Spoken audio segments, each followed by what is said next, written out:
Gikadismaya o gisaway sa mga netizen ang hulagway sa pagvandal sa tulay sa Davao City Coastal Road.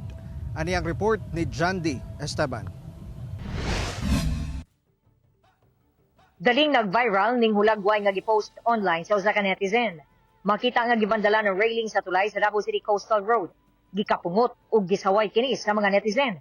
Kay bag-o pa gani daw giabrihan, gihugaw-hugawan na.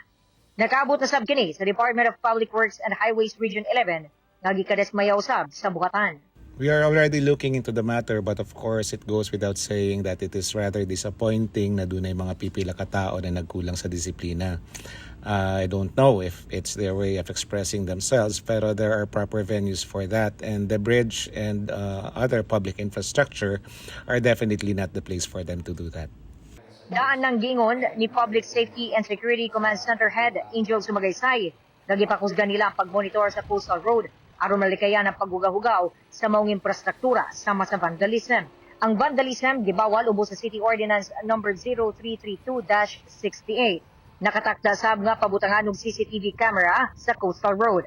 Samtang nagpagula sa abog advisory ang lokal nga paggamhanan nga sugod sa July 19, Miyerkules, bawal na moagi sa maong karsada ang mga sakyanan nga motimbang og sobra 4.5 tons o 4,500 kilograms. Hasta ang mga public utility vehicle ug mga tricycle o tricycat. Ingon man ang mga nasakop sa truck ban.